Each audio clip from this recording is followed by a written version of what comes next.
Biofriendly Podcast. It's the Biofriendly Podcast. Here I am. Here I am. I found me. There you are, Peter. There you are, Peter. Airplane mode, Noel. Did you not airplane? Jakey's not on airplane mode anymore. He's not on the airplane mode, not now. Jacob Given's not on the airplane mode, and so we're gonna make our video stop. Should I restart just in case? No. Just. Is it recording? It says it's recording. Well, I believe in it. You believe in it? Yeah. If it says it's recording, why wouldn't it be recording? And then we can have all of the fun of this forgotten moment at the beginning of our podcast. You're not, people will be like, "Where's?" Now I'm nervous. Where's though. Jacob? I'm nervous because it says it's recording. Well, then you better cut this part into the podcast because it's cut it in. recording. I'll cut it. You better be included. Okay. Yeah. Are we back? Are we back?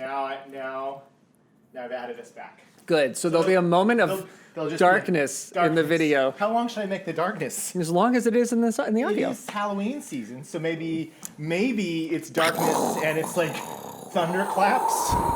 Yeah. Oh. Lots of spooky. Yes. I woke up this morning, and there was fog in the air, There was.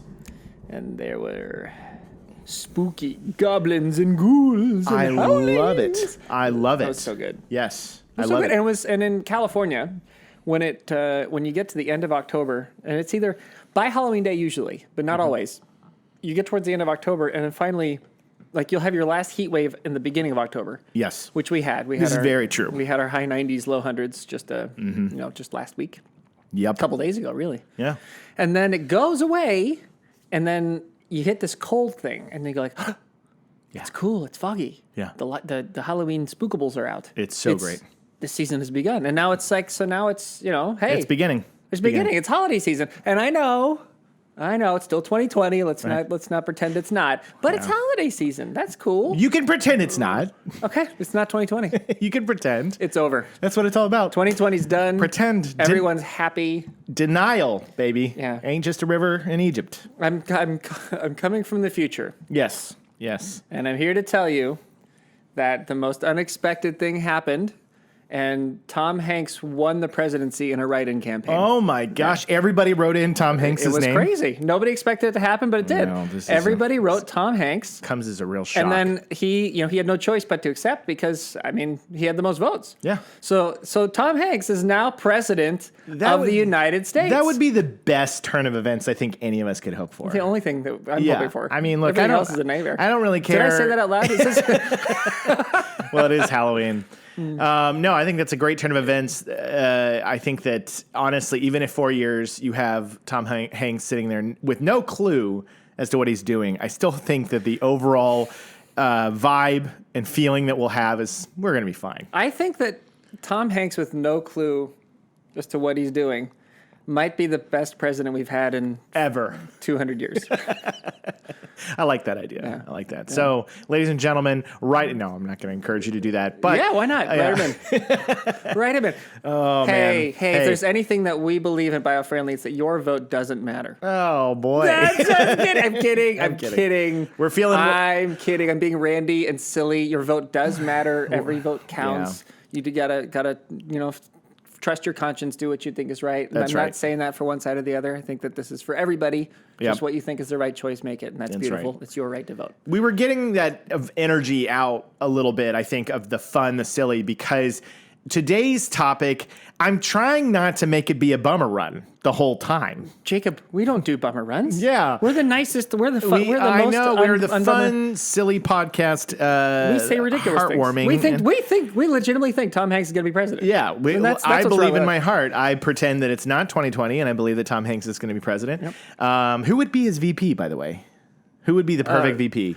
They're going to rise Gilda Radner from the grave. Gilda Radner? Uh-huh. Oh, I love this. She's going to be the VP. A zombie Gilda Radner. Zombie Gilda. Okay, I accept. Yep. I accept your nomination. No, but we're being silly out of the gate because I think that there's a little bit of this subject today. I'm going to try to not make it a bummer run the whole time, but it's kind of a sad one. What's happening, Jacob? It's chocolate, man. No. Yeah. Next topic. I don't want to ruin chocolate. I don't want to ruin chocolate for you. But we're not. We're not going to ruin chocolate for you. We're going to inform. Exactly. We're going to identify, and we're going to educate. save chocolate. Yeah. Today. Yes. We're not here to destroy chocolate. We're here to save chocolate. We're here to help everybody understand what's going on in chocolate and ways that you can help. That's what we're going to do. We're going to educate, inform, and inspire. That's what we do. That's what we do. Right. So, yes, there might be some bad news on the horizon. If There's we're some talking bad about news. chocolate, there definitely will be. And I want to tell you a funny anecdote as to what it's like to be married to one of the co-hosts of the Biofriendly podcast and, Biofriendly Planet and Biofriendly Universe that we've created here. This is a true story. Okay. So we decided on tackling chocolate and the chocolate industry. And I'm sitting there at my computer, and my wife loves these Ghirardelli's salted caramel chocolates. They're like very good. We got them last had Christmas those, as a gift from Brooke. Yeah. She got very sweetly got me a thing of them, and that just opened the floodgates. Right. And now Brooke, for your information, it works with us She's here. one of the, you may have heard her in the background sometimes. We've made jokes about Right. at the time as she walks in while we're working into the podcast. Exactly. She's a sweetheart. Yes. But she works here. But Yes. go ahead. So it was a gift from her, and that opened the floodgates. And now those chocolates have been a. I'm laughing thinking about where this story is going. Those chocolates have been a safety because it's like if we're things are not great for my wife or whatever, I know I can Your just marriage go, is falling apart. Yeah, marriage is falling apart. She's she's packed the suitcase. Right. She's ready to go. I know if I just come home with those Ghirardelli's salted caramel chocolates, it's all going to be okay. They are really good. They are really good. I get them every Christmas. Do you really? Yeah. And they save the day. So it's literally, it's been a wonderful thing. So she's got them in your hands. And I got God. my laptop open and I go, about that chocolate. Oh, no. And her first thing is her face drops. And she goes, oh no, what now? And so I was like, this is what it's like to be in a marriage with somebody whose job is to research and dig into what things are. But the good news is We don't attack these things to destroy them. No. We attack them to fix them. yes, we attacked them to fix them because honestly, if you weren't aware, you should be aware that there is a enormous problem with child labor in the chocolate cocoa industry. It's a big problem, and it has been for a very long time. very, very, very long time. And so that's kind of what we're tackling today, is this issue. But we're going to talk about the progress that's been made and what people can do themselves to fix the problem. Yes. Okay. So I'm going to start kind of at the beginning with where this began with this thing called the Harkin-Engel Protocol. Yeah, baby. You're familiar with it. Yeah, baby. Of course he is. What is These it? are two senators. Yes, two One, senators. I think, from Iowa. One from... If you get the other one, then you win. Oh, God. Is it Vermont? No, close. New York. It was New York? Yep. Engel was from New York, wish it and was Vermont. Harkin was from Iowa. Right, that's right. So, in 2001, Congressman Elliot Engel. I should know that. It's okay. Hey, look, I think they're all very impressed with you. Okay, eat your M&Ms. Oh, yeah, we decided since we were talking chocolate, we'd get little packets of M&Ms. Yeah, well- and we'd eat them throughout the show. The To show that we still support chocolate. Well, the thing is I think that one of the things we pride ourselves on is that we are not judgmental, and we're everyday humans here. We're you. We're just like you, and it's Halloween, and of course we have little snack M&Ms here. Of course, that boosts our morale. That makes me work harder. Yeah. So of course we have them. So I can't sit here and be like, guys, you can't. You can't enjoy eat them all. chocolate. Don't eat chocolate anymore. Don't eat them all. You gotta save them for the show. If you eat, look, you got a handful of M&Ms there. That's my problem with M&Ms. They're really good. Anyway, now that they've had to listen to me eat M&Ms, the Harkin-Engel Protocol. In 2001, Congressman Elliot Engel introduced legislative amendment to fund the development of a no-child slavery label for chocolate products sold in the U.S. Tom Harkin became involved, and essentially the amendment was watered down to create the protocol. Oh, wow, this person doesn't like this, throwing in this. It did not work out. Yeah, It was a nice idea, and it's about to expire, I think. Yeah, so they became involved for this idea, protocol for the growing and processing of cocoa beans and their derivative products in a manner that complies with ILO Convention 182. I don't know what that is. Concerning the prohibition and immediate action for the elimination of the worst forms of child labor and adult forced labor on cocoa farms in West Africa. So that happened in 2001. Right. But what happened? Best intentions. Best intentions. Great. Like let's do something to solve this awareness. It was a big deal at the time, but he's right. It had no teeth. It had no teeth. It had no teeth. There's no way to enforce it, no way to make it happen. It was like, okay, you should do this. Right. And so they missed a lot of these chocolate companies when this was put in motion missed deadlines like repeatedly for the reduction of child labor. It was like 2005, 2008, 2011. They've never hit it. They've never actually hit their deadlines. No. And when they got to 2005 or 2008, I think it was, they were like, okay, let's reduce it down to 70% improvement. Like no more 100%. And criticism looked at, from what I read, they were like, oh, they failed. But these guys came forward. And this is what I thought was interesting. They came forward and they were like, look, it's a huge problem that we were not prepared on how to best deal with this. Like a lot of these chocolate companies they were like, the big problem is the majority of your chocolate comes from West Africa. Right. And it should not. I want you to share that perspective. But go ahead. So it comes from primarily Ghana and the Ivory Coast. Côte d'Ivoire is the right way I think you say it. Yeah.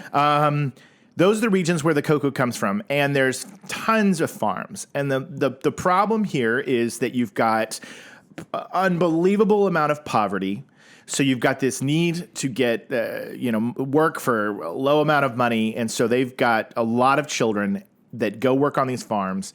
And they lie about their age. The farmers, they sent in journalists, and the journalists were like, "How old are you?" And the boys would say 19, and then they would, in secret, say things like, they'd write. There was even in this one article where he wrote in the ground 15, so that no one would see, but he was admitting. So this breaks your heart when you read these things that are happening. But from what I read, it's very difficult for these chocolate companies to know the source of their cocoa. And that's why they keep missing the targets. Is that that's it. And also in the area, compared to other jobs, it's a good job. Like there's danger involved in it. You're lots of pesticides. You got to hack through the forest with machetes, and there's danger involved in doing this particular job, and so it's not ideal for young people to be doing it. Right, but at the same time, I think people grow up a lot faster in West Africa than they do in the rest of the world. Sure. And so the question is, can I have a job to have money to keep myself and my family alive, or not? Right. Because they're not going to school, right? Right. So it's young people want to do it. They're trying to do it. They're trying to sneak in and get it done. And that's the kind of other edge of the story. It's the other part of it. So, right. So, I mean, the thing is, if you had the conditions, if you could improve the conditions, and you could have it be the kind of job that a young person could do safely and under part-time and whatever, then maybe it wouldn't be so bad. But honestly, there's just so many problems in West Africa that lead you to this situation, that the whole thing's kind of a mess. Yeah. But the biggest reason why it's happening is because they need so much cocoa, so much cacao. Cocoa. Yeah. This comes from the three guilty parties in this, because you're sitting here, we're eating M&Ms. And we are contributing. We are contributing to the problem. Oh no! While he reaches for his M&M, M&M's is owned by Mars. Yep.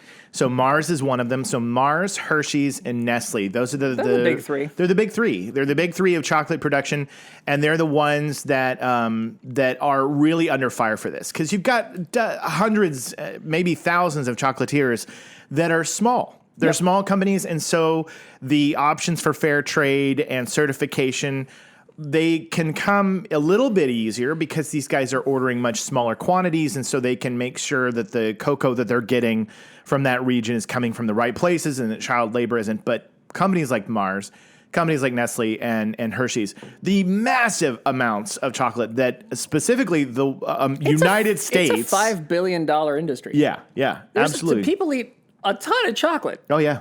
I mean, just think about that. I think the average I read once was like the people in America eat half a pound of chocolate a month. Oh, yeah. Yeah. I mean, we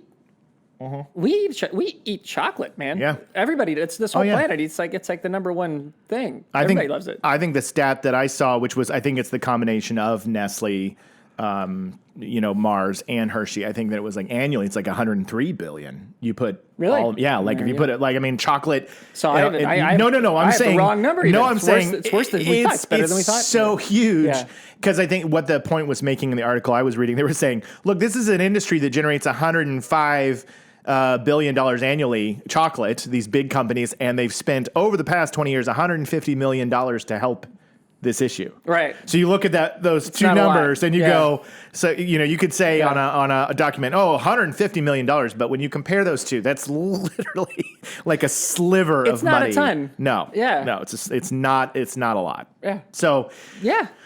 But, yeah. Yeah. I mean, you're right. So you've got this, the demand is high, 105 billion. That makes more sense. 105 billion. I mean, it's a huge demand for chocolate. Everybody's eating it. Everybody wants it. And your biggest three suppliers are going to be providing most of it because they can get it cheaply and they can make a lot of it. They can mass produce it. Exactly. So the issue you have is that the cheapest place to get it and where the farms are set up to do it is in a place where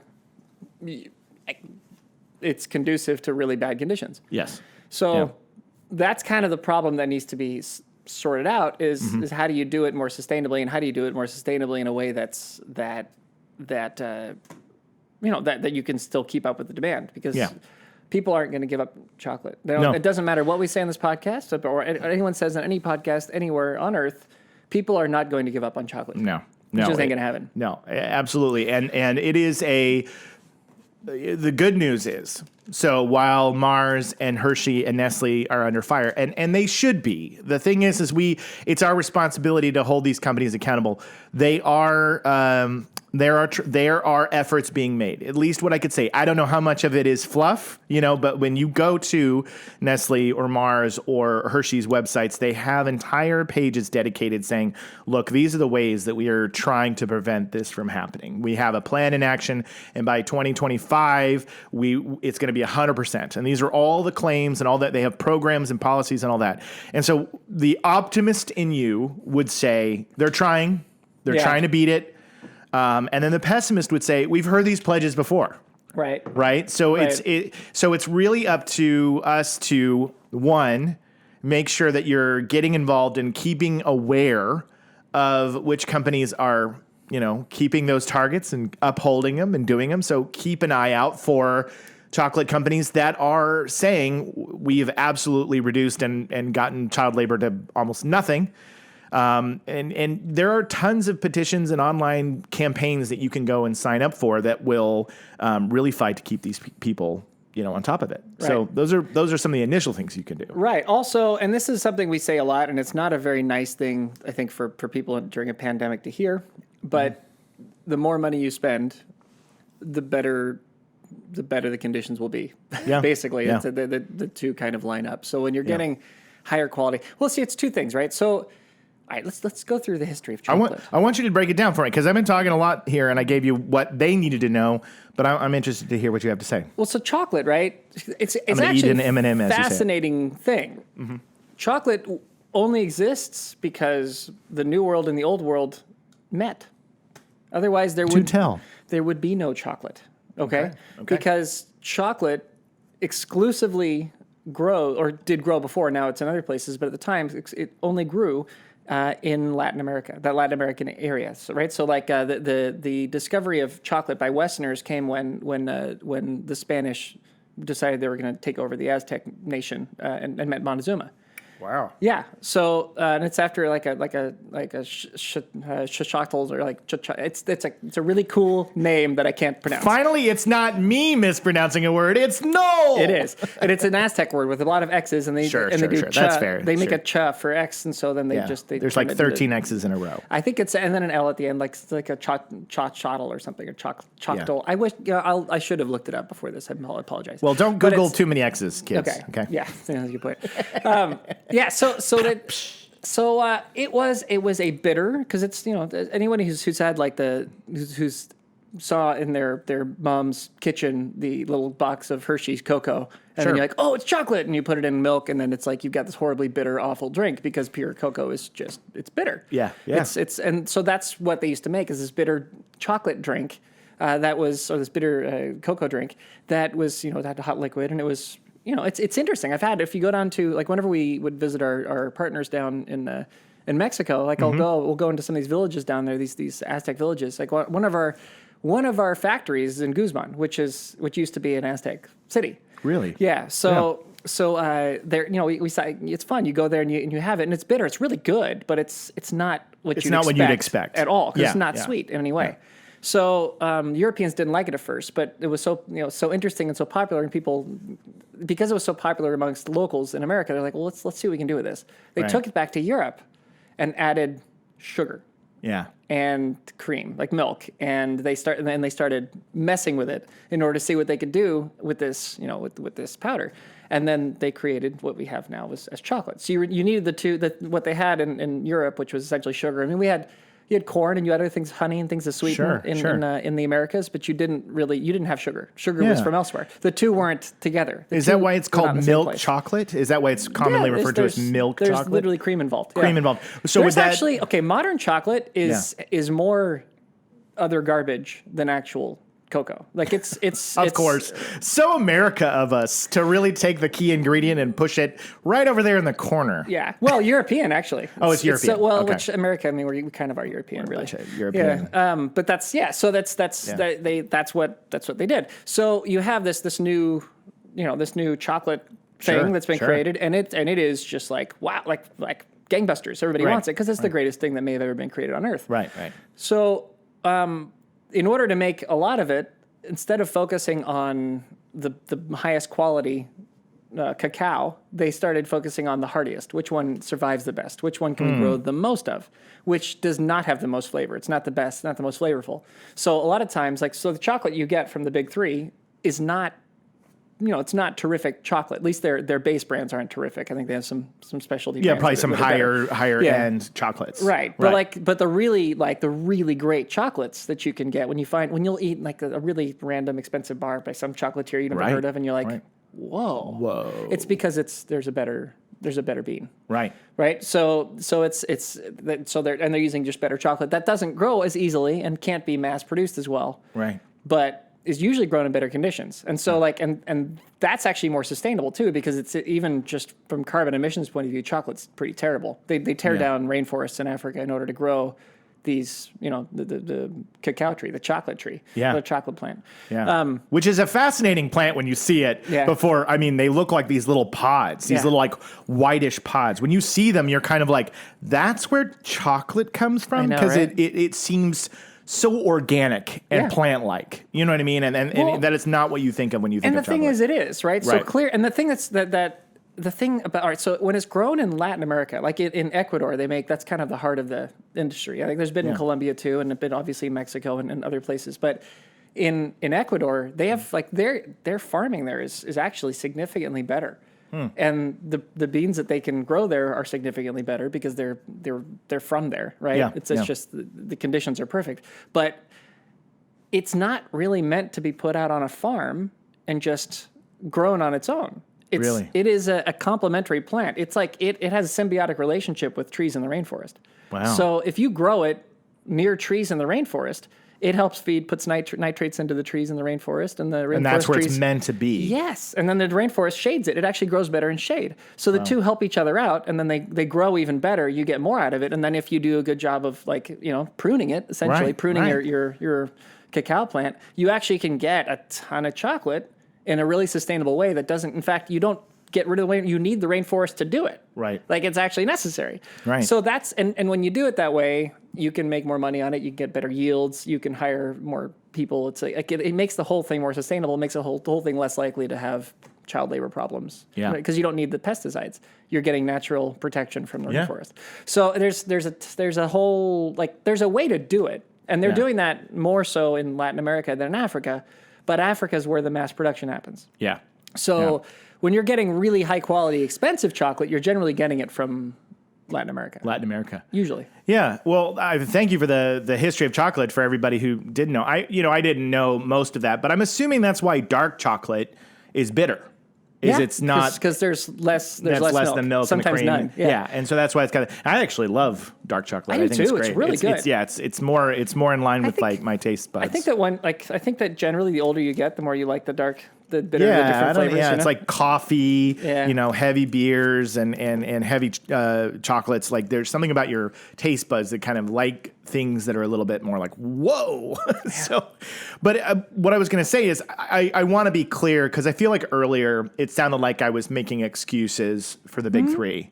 Sounded like I was like, No, they're you doing know- so many do you know things what I was great. gonna But say? I think that it's important that I'm not trying to say like child labor's okay. They're doing their best. I don't think that. You know what I mean? Sure, obviously, and I probably sounded the same way when I was like, "These are the conditions. They want the job. What are you going to do?" Right. I mean, so To be clear, child labor bad. We have children, and I can't even imagine. I have a 6-year-old and an almost 12-year-old, and there are children in Ghana and in the Ivory Coast that are their age working on these farms. And when you even picture that in your mind, it breaks your heart. It's horrifying. And it's horrifying, Yeah. and there are millions. Yeah.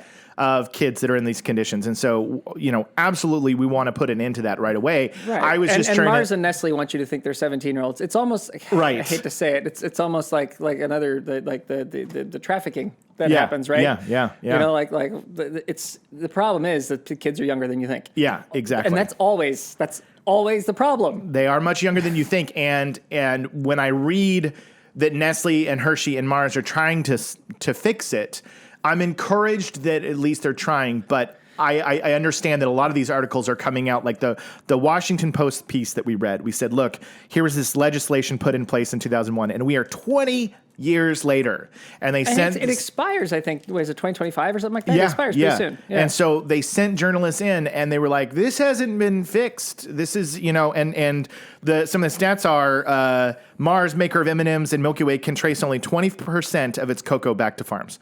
Only a quarter. So they only have traceability for a quarter of it. Right. Then you say Hershey, the maker of Kisses and Reese's, less than half, and Nestle can trace 49%. So they're not close enough. So that is 100% clear. They need to do better, and they need to get it back, but it has a lot to do with the demand and what they're being paid. Right. That's one of the biggest parts of the problem. Poverty is driving this, and the marketplace is saying this is all we're going to pay for the chocolate, and so it just keeps the problem going. We can go into a really broad economic conversation about this because this is you could trace this all back to corporate greed trying to lower prices and trying to keep people in less and lower paying jobs. If I wanted to be I wanted to be a really solid progressive here. Yeah. And by the way, I'm not saying I'm a really solid progressive here. I just keep up on the news. Yeah. I'm not saying I'm not though. What am I? What's the question? Who is he? Yeah. What's Who he is about? he? What's he about? Oh my God. But if you have, if America was, let's say, like the self-sufficient nation where we were producing our own goods and paying our own workers and just paying the cost that it costs, paying what it costs to do things the right way, Right. then you would have a lot less problems in other countries. Right. But we export our labor. That's what we do. Like our labor comes from other places like Africa, like China, like Mexico. Like that's what we do, so that we can bring the cost down, so that you can have the M&Ms for $1 instead of $5. Yeah. Right. So if you're willing to pay $5 for the higher quality thing, you're going to get it you're going to get it with the goods that we're better, we're sustainable, and that's kind of how it goes. But we're also too far along to some degree, right? Like Mars is doing what they're doing, Nestle is doing what they're doing, Hershey's doing what they're doing. Like they've established this way. So to have them turn it back and then go to something that's more sustainable and potentially a little more expensive, it is complicated. It does take time, and that is the sort of unfortunate truth about the matter. But the good news is, and this is the thing that I've always been encouraged by, is they haven't, as far as I've read, they've never said, well, it's not happening, or we ignore this, or this is not like this is this. They have put energy toward it the entire time. Like you said, 150 million as opposed to 120 trillion, or 106 trillion is not enough. Yeah. But So billion. Sorry, you said trillion. 105 billion. 105 billion. Yeah, I'm sorry. 105 billion. No, it's fine. My numbers are... So no, I'm thinking all over the place. 105 billion, but they're only spending 120 million. Yeah. Right, which isn't a lot. Yeah. Compared to what they make. But But it is something. I mean, it is, but it is a lot of money. Yeah. And at least something is being done. But I Right. think for us, I think number one is awareness, just that's what's happening. Yeah. You should be aware. Yeah, and that too, that this is something that if you keep your eye on, you can put some pressure to come up with better regulations to do things that are that are more likely to have an effect. It's always good to keep the pressure on these companies, right? Yeah. They're if you slack off or you lay back and you say, well, you've done enough, then they're not going to do it because it's got to affect the bottom line in order to get things done. And the last one is, we've probably cut the margins too fine on chocolate. Yeah. We probably need to pay a bit more for chocolate. Yes. We probably need better chocolate. Yes. Like that's like go get the better chocolate. It'll taste better. It's you'll enjoy it more. It won't be the brand you're used to, but you'll enjoy it. And I have an analogy, and tell me if you think this is way off, but it just came in my head because I was thinking, eat M&Ms. Eat M&Ms. As a modern day example for our listeners that don't, it's harder to. Yeah, I was wondering our headphones. I heard it as well. I think it's probably just the connection. I was thinking to myself, I was like, you said the problem is it's already in place, right? The system is already in place, so it's hard to go back. And a good example, we have to. But a good example of that is how many times does a YouTube pop up at the bottom and says YouTube Premium? Yeah, and you go skip. This is an example of where we are now with YouTube, a service that was provided for free for a very, very long time, and they are continually like, hey, would you be willing to pay for this service? And we're like, nah, not at all. And yet there are continuing ads to be running, and there's always, they're trying to find ways to get that profit back. But the problem is they established this system a certain way, and people are a little stubborn on once you get something a certain way, once there's a system in place, it's really a lot easier to just keep going that way. So the idea of buying a cheap chocolate bar and getting what you love and getting it the way you want it is a much simpler way. So it's kind of a lot of times a knee-jerk reaction to be like, but I like my M&Ms and I don't want to mess with that at all.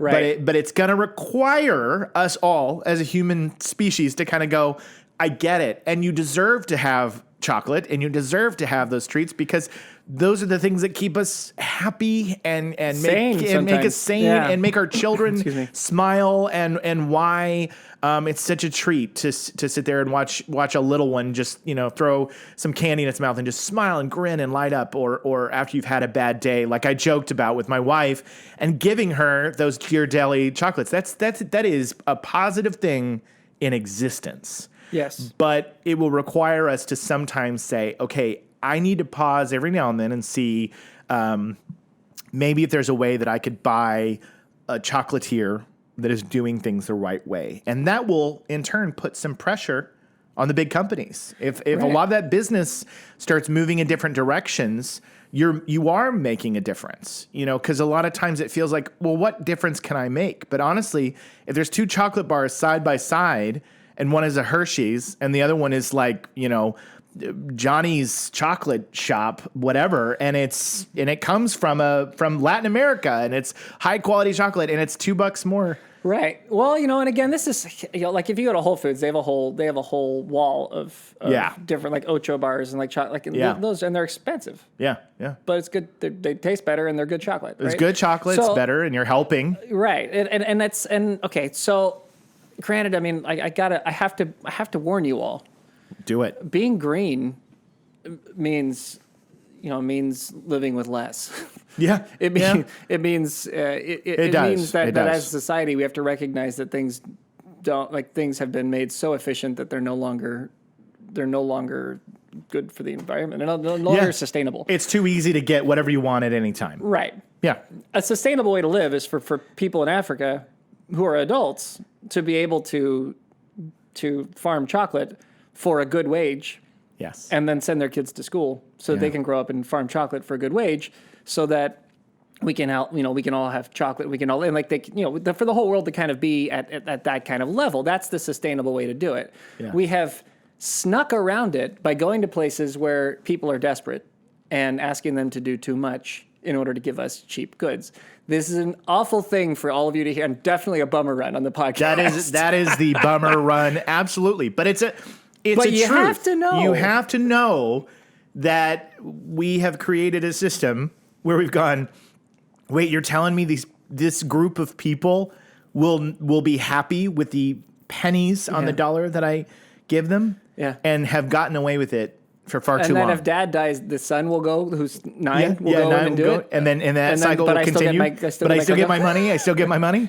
Yeah. That's the system that's in place, and it kind of has to be unraveled. And I know we sound like those environmentalists right now, the ones that we said we swore we'd never be, who scream about this and that. And I apologize. At least we're not screaming. We're saying it very sweetly. I apologize. I am not asking you to stop having M&Ms. I'm eating M&Ms right now. Yeah, I'm eating M&Ms right now. I'm not asking you to stop having M&Ms. What I'm asking for is to start the slow mental process of stepping yourself towards the recognition that in the coming decades, we are going to have to start looking at what are the things that we need, what are the things that we want, and to emphasize more on enhancing things we need and to still enjoy and still have, but maybe have less of for more money. Yeah. What we want. How can I enjoy things and not take them away from other people? Yeah.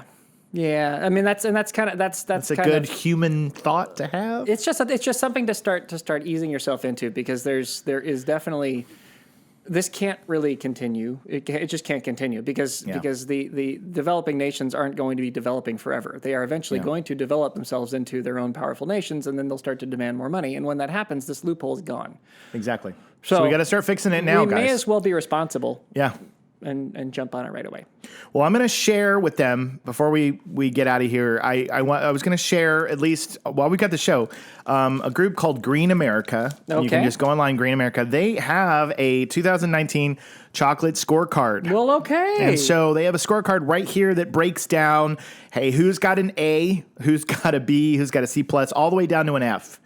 And it just kind of breaks down, okay, these companies are doing great because they're fair trade. They're doing 100% this. They know where their cocoa is coming from, and it goes all the way down there. So all I'm going to say is I love M&Ms. I'm eating them right now. I'm going to have some M&Ms. But maybe if with all the things that we recommend, maybe every other time you go and buy chocolate, you start there and you go, okay, I'm going to buy M&Ms this time, but next time I'm going to try one of these other brands. And then you'd be helping the problem. And then you may find yourself, like I have so many times, you eat something that's a little bit better and you start wanting... Oh, I like that one. That's more of a treat for me. And so maybe now, instead of buying M&Ms as frequently as I did, I'm going to buy this good stuff every now and then just to make it more special. And that's a thing you could do. So I'm going to link this on the Painless Green Facebook group. If you're not following, you should be. Absolutely. But I will be putting the chocolate scorecard out there. And then also, I'm going to name a couple brands. I did find a list of 10 fair trade chocolate companies. I'm going to list these off just for our listeners to kind of let's hear some of the brands. And there's more than these. There's more than these. Like this was on thegoodtrade.com. It was just listing. It's not a flawless system, but generally, the more you spend, the better it's going to be. Right. So Alter Eco Foods makes very good sustainable chocolates. Then there's one here called Theo Chocolate. Never seen Theo before, but Theo Chocolate Looks like an orange chocolate. This one says organic fair trade orange dark chocolate. Wow, orange in there. Yeah. That sounds fun. It does sound fun. So Theo Chocolate, you can find it at Whole Foods, Gelson's. Oh, and the one before it. Oh, it's listing the stores that they're at. Yeah. That's cool. Alter Eco Foods is at Whole Foods, Lassen's. And we can have a field day on the problems of Whole Foods because there's a million of them. But there are. Yeah, but they do provide. Yeah. They do provide things like this. They just they provide it for people who can afford it, there's the rub. There's the rub. Eating Evolved is another brand here. Eating Evolved. Sweet Riot. That's just a cool name. I mean, Sweet Riot. Where can you get Sweet Riot? You can get it at Whole Foods, Safeway. Whole Foods, Safeway. Wegmans. That must not be. I've never heard of a Wegmans. I'm sure it's huge where it is. Yeah. Bristol Farms. Oh, nice. Lassen's. Yeah. Sprouts. Oh, okay. Sprouts is a good one. Sprouts is another good one. Sprouts, I actually prefer, if you're going to go to fancy brand joint, I prefer Trader Joe's or Sprouts Yeah, I agree. to Whole Foods. I agree. I think there's a little bit more of an uppityness to the Whole Foods. Sorry, Whole Foods, but it had to be said. They're also part of Amazon, and there's a whole man. They Jacob, aren't they? I could go on a field day for the problems that Amazon is causing on Earth, but I know. that's a different podcast. It's so true. As I eat my M&Ms. This guy, tangent, I have to do it. Sorry, it's a tangent. My wife was returning a package that we got from Amazon, and she was at the mail. And some of the Amazon packages require you to pay $1 to Amazon to take it back. It's just part of their policy. And this, she was in line with all these other people, and the guy working behind the counter was telling the story about how this guy got all irate about it. Yeah. But as everybody was having to pay the dollar, the post worker was saying at the UPS store, he was saying, $1 for your Lord and Savior Jeff Bezos, whatever. And he was making a joke about how it was paying up, pay the tithe. Yeah, pay the tithe. Yeah.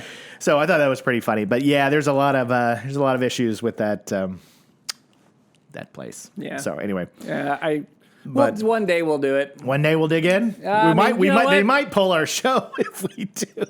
I mean, this way. Look, if we can't, we gotta. If we're gonna be, we're gonna do it. We're gonna be the show we are. We gotta. That's right. We can't be afraid of anyone. Hey, absolutely, and this is one of those subjects that when you look at it, you go, like I said at the beginning, I was like, is the whole thing going to be a bummer run? There's a lot in here that is really heartbreaking and tragic. But at the end of the day, we want you to know. We want to educate you so that you can do something and participate. Right. Right? Yes. Yeah. Absolutely. That's the whole point of the thing. Look, we don't want to cancel Halloween. Yeah. Right? That's not trying to cancel Halloween. I'm not taking away chocolate, kids. It won't work. The system is not going to stop. It's to people. It is an admission. Mm-hmm. The world, now that chocolate exists, that genie doesn't go back in the bottle. We've all had it, and we all know it's there. number one. Yeah, it's number one. It's the best. Yeah. So we're not going to stop having chocolate. That's just but we can fix not going to happen. We can help it. But it's like you can't. It's like eating better foods, right? Like at first, when you're eating better foods all the time, you have salad every day, like we've been doing a lot. It's just at first, you're like, oh man, if I could just have a hamburger, right? It's, but after a while, you do start to adjust a little bit, and your body starts to and then you start to feel really great, and you just start doing better, right? Yeah, yeah. The same thing can apply here. You can have your chocolate. You can have chocolate. Yeah. Just don't have half a pound a month. Yeah, yeah. Yeah, that's a fair piece. Look, we're not doctors, but I think that's probably sound advice. So if you're having that much chocolate a month, you should. Even just doing that and keep having the brand you like, just have a little bit less. Yeah. That sends a bit of a message, and it also cuts back on the debate. So much of this is we need so much cocoa. There's also waste. There's a lot of waste on chocolate. Oh, sure. Right? Sure. The amount of chocolate that doesn't get eaten because it's mass produced and thrown out there based on like a mathematical formula of how they can be profitable. Yeah. So it's maybe we should make chocolate waste shirts and go into competition against Mitero. Yeah. Just kidding, Robert. We love you. Up next is Unreal is the name of the brand, and they're sold in Kroger, Whole Foods, Sprouts, and more. I don't shop at and more. And more. And more. That sounds good. A good store. Yeah, right? Sounds like they have pretty much everything. Then there's Equal Exchange. They're only at Whole Foods. So uppity. Endangered Species Chocolate. Well, they just flat out said it. Although I feel like it's like, is the chocolate made from endangered species? I hope not. I think that the idea is that if you buy chocolate that's cutting down rainforest in Africa, that you're helping endangering species. What? Yes. Yeah. Whole Foods, Kroger, Vitamin Shop. This has been the Obvious Minute with Noel. They're sold at Vitamin Shop, but shop spelled like shoppy. Ooh. Yeah. Oh, I've been to Vitamin. We've been to Vitamin Shop. Shop. Down the street from us? There is. There's one right down there. So we should keep an eye out for endangered species chocolate. Let's go get some endangered species chocolate. We can review it. I love that. Yeah. Beyond Good is the name of another one. Beyond Good. Beyond Good. Whole Foods. Whole Foods. Loving Earth. I got all the ripping I did in Whole Foods. That wall they do. They have impressive. They have an end cap. Yeah. That's just chocolate from top to bottom. And basically all of it's great. Yeah, it's all of it's something you can buy. Good quality chocolate coming from fair trade. It's expensive. Just know that it's expensive, but it's really good. Yeah.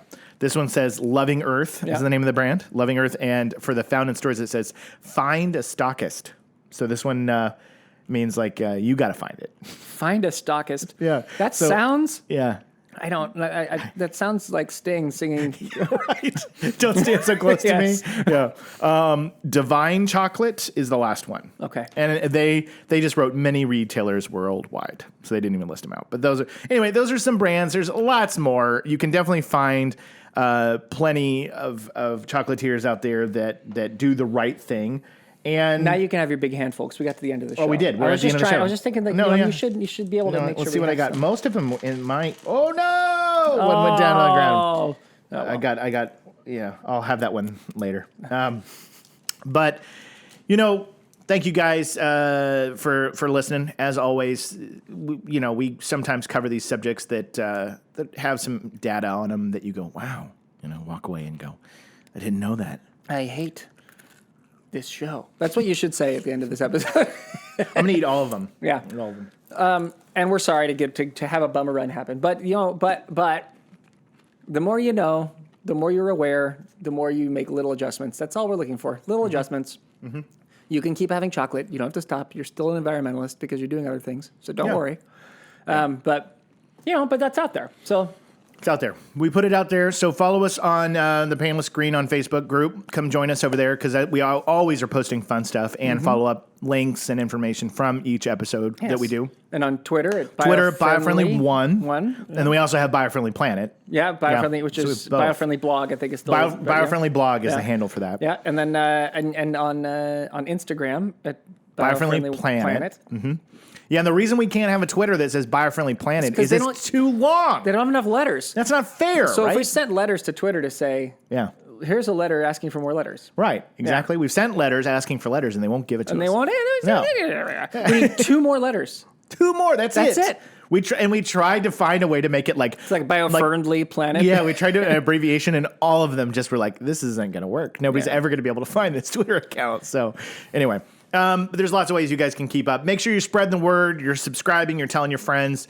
We love all the support and audience tweets and messages that we get from you guys. You guys are the best, and we just want to keep on doing it. Yeah. So. Tell your friends. Tell your friends. That's the thing. Tell your friends. Tell your enemies. Tell your enemies. Tell your enemies. Learn your enemies.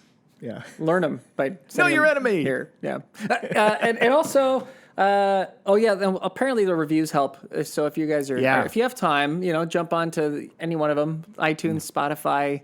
Yeah. Amazon, I don't think you can leave. Amazon You can't now? leave. You can't leave reviews on Spotify. But Sorry. You can leave reviews on iTunes for sure. Okay. You can come on, make comments under our YouTube videos. Oh, and, heck and yeah. Yeah, do that for sure. Yeah. Troll us if you want. And Definitely then, troll us. Definitely troll us. And then on Amazon, I need to check and see if there's a comment system. That's a good. Probably. Yeah, there probably is. And that Google thing, Yeah. you might be able to. Yeah, Google. I don't know. You know what? Apple. Go to iTunes and comment there. Yeah. Or yeah. just tell your friends, listen to the show. Yeah. That's the thing. I love it. We're your beacon of light in a gloomy environment.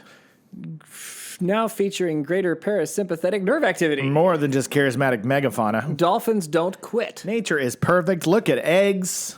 We are y'all inclusive. Don't mess with Smokey on this show. Give a hoot, don't pollute. No, wait. Well, I know we're the award-winning Biofriendly podcast. We are the award-winning Biofriendly podcast. And I feel like we did last week. I feel like we threw another one in but it there. was- But no, it was wrong. again, if it doesn't stick, it doesn't stick. If it doesn't stick, it's not real. It's not real. Didn't happen. Didn't happen.